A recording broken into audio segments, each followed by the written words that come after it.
to another installment of Fireside Bible Stories. These are stories from the Old Testament mostly that are maybe not safe enough to preach on Sunday morning, but still very powerful stories from the Bible. This is another installment out of the book of Judges. And this week's story from Judges 9 and 10 has a lot of murder and a lot of intrigue. And strangely enough, no good guys. So let's get right into it. His name meant, "My father is king." His father, Jerubbaal, had specifically declined the offer to be the king, but Abimelech was asserting his royalty. The one problem that he had was his illegitimacy. Being the son of his father's slave, Gideon had been the chosen savior of Israel when the Midianites had conquered her. But despite earning the name Jerubbaal for destroying his father's altars to Baal and Ashtaroth, Gideon never quite went so far as his Israelite predecessors in recognizing the Lord as God above all gods. When Gideon defeated Midian, a strange thing happened. Israel didn't rest like with so many other divinely chosen liberators before him. He led them right back into idolatry. So Israel did not rest, and she found herself once again oppressed, but this time from within. The 70 legitimate sons of Gideon judged over Israel, but Abimelech, being illegitimate, was on the outside looking in. Before Gideon's body was even cold in the ground, Abimelech had a plan in the works. His disdain for his brothers continued to fester until he had to do something. It was in the temple of his god Baal of Berith that he got an idea. He left the temple immediately and he traveled to his mother's people in Shechem. He was greeted warmly by his kinsmen, so he wasted no time in getting right to the meat of the issue. They liked his plan, and they could see the benefit for themselves, so they were ready to do whatever they had to do to help Abimelech. He told his extended family to go into the town squares, the restaurants, the bars, anywhere that people might be gathered, and say in a voice loud enough for everyone to hear, "Why should the 70 sons of Jerubbaal rule over us? Why couldn't we just rule over ourselves? We have one of Gideon's sons among us. Better to have one unified voice of leadership coming from our ranks rather than 70 ruling voices that don't have our best interest in mind." The elders of Shechem were immediately persuaded, and they backed Abimelech. They took 70 pieces of silver from the temple of Baal Berith and gave it to him as an aid to raising an army. Abimelech used that money to hire the worst bunch of cutthroats and bandits and murderers in all of Canaan. And they set out for his father's hometown of Ophrah. With his band of rowdies, it didn't take much for Abimelech to subdue Ophrah. Abimelech rounded up all of his brothers and brought them to the center of town, to the place of sacrifice to Baal. And he had all of his brothers ritually murdered on the stone altar. After this grisly carnival of death was over, the mob marched to the great oak of the pillar of Shechem, this same oak that had been made sacred by Abraham, Jacob, Moses, 3 of the great patriarchs of the faith. And it had now been defiled by the people of Shechem as they crowned an Israelite pagan as their king. Abimelech was now the sole survivor of the house of Gideon, and the people of all the tribes of Israel would have to recognize him as the sole heir apparent. If there was anyone who remained faithful to the Lord, it would appear that all hope was lost. Baal had defeated the Lord of Israel. But just like every time hope appears to be lost, God has rescued a remnant. Every time there's a mass execution to thwart God's plan, there seems to be someone that represents God's covenantal promise that narrowly escapes.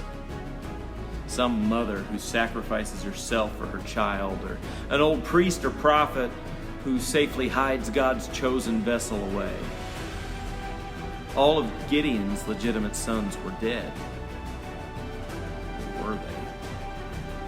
The youngest of the 70 sons, Jotham, survived and went into hiding. And unlike similar dramatic instances of rescue, like with baby Moses floating down the river in a basket to escape Pharaoh's genocide of infants, Jotham is not destined to be a great leader, or even really a visible instrument of God's power like his predecessors. He's simply a prophet who quietly pronounces God's judgment. Mount Gerizim, on the southwest border of the city of Shechem, had at its peak a natural pulpit. The natural acoustics were just right so that words spoken from that spot could be heard all over the city. Bravely, Jotham climbed the mountain to the pulpit and shouted for the whole city to hear. "Listen to me, you lords of Shechem, so that God may listen to you. The trees once went out to anoint a king over themselves, so they said to the olive tree, 'Reign over us.' The olive tree answered them, 'Shall I stop producing my rich oil by which gods and mortals are honored, and go to sway over the trees?' The trees then said to the fig tree, 'You, come and reign over us.' But the fig tree answered them, 'Shall I stop producing my sweetness and my delicious fruit, and go and sway over the trees?' Then the tree said to the vine, 'You come and reign over us.' But the vine said to them, 'Shall I stop producing my wine that cheers gods and mortals, and go sway over the trees?' So the tree said to the bramble, 'You come and reign over us.' And the bramble said to the trees, 'If in good faith you're anointing me king over you, then come and take refuge in my shade.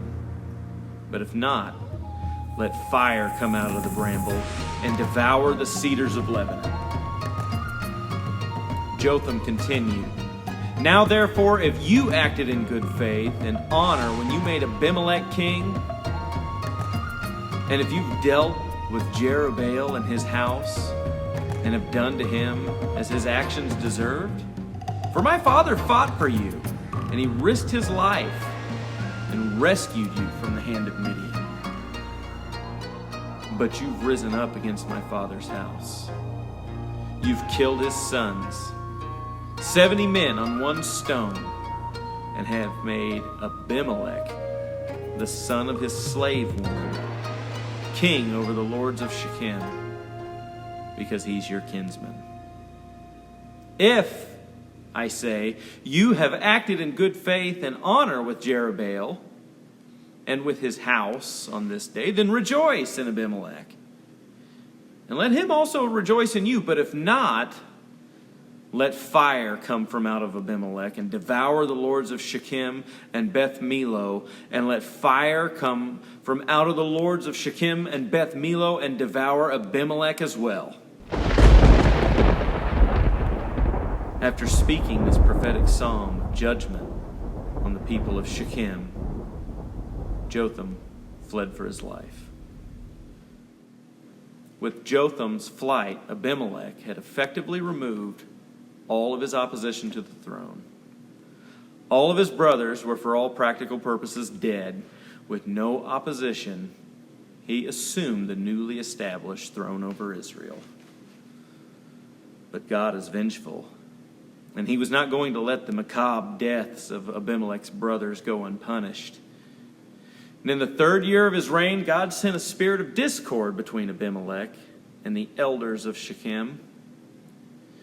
Now the unavenged blood of Gideon's sons would be laid on their murderous half-brother,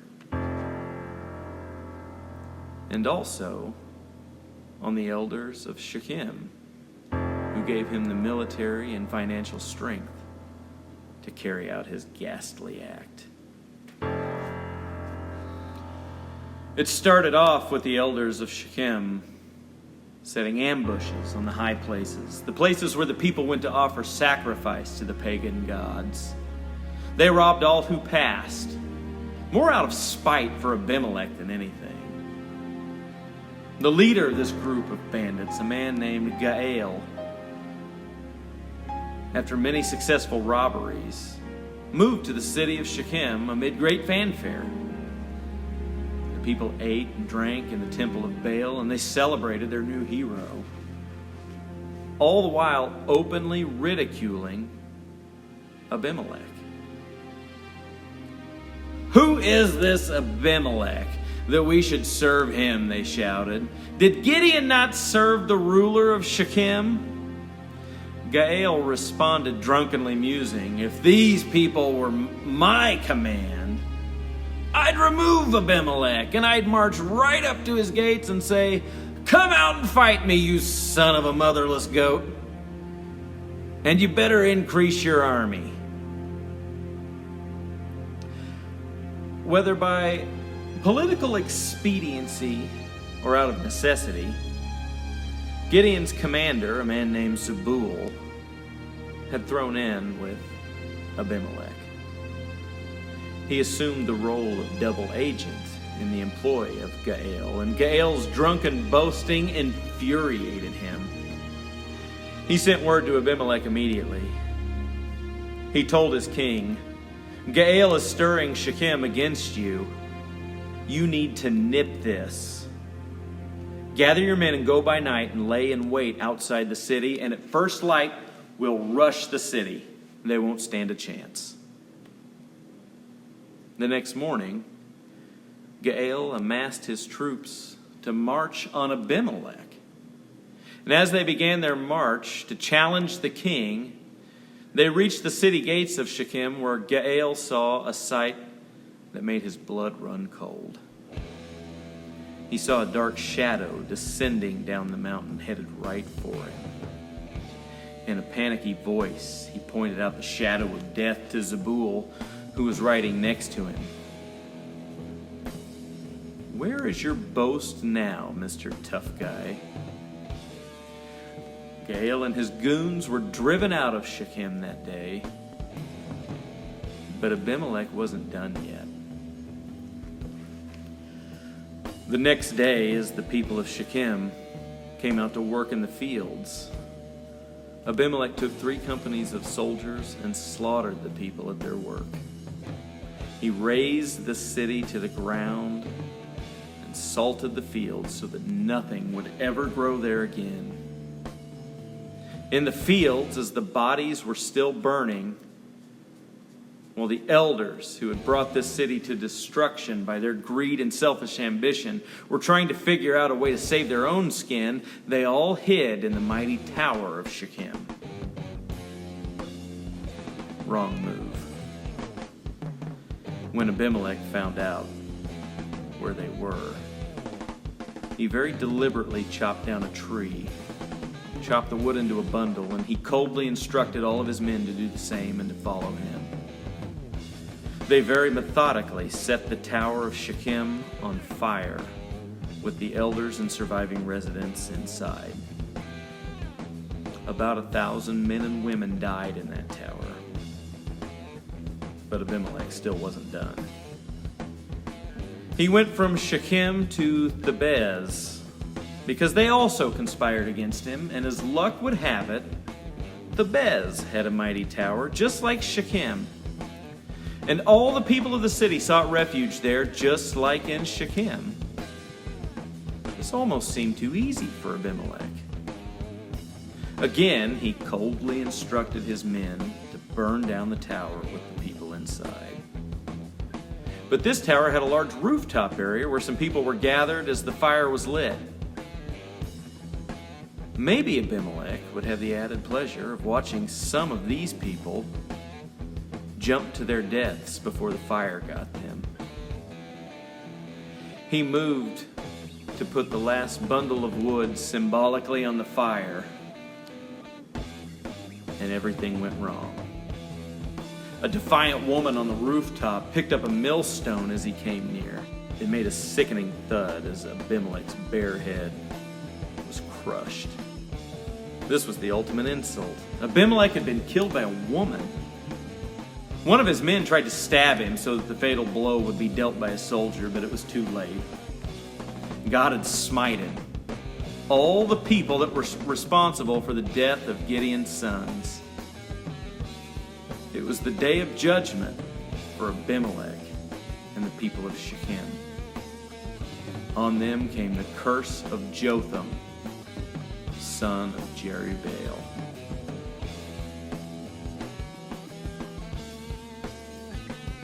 So just like Jotham's curse,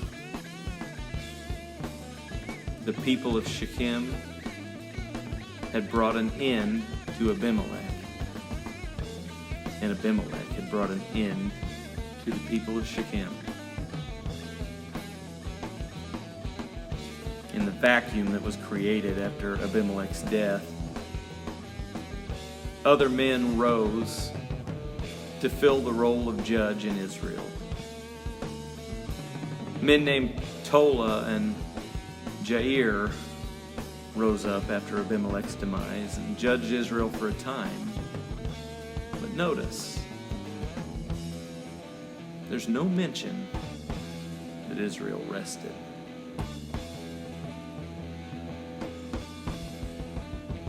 Next week, we will have a very similar story about an illegitimate son, but it will have a very different outcome.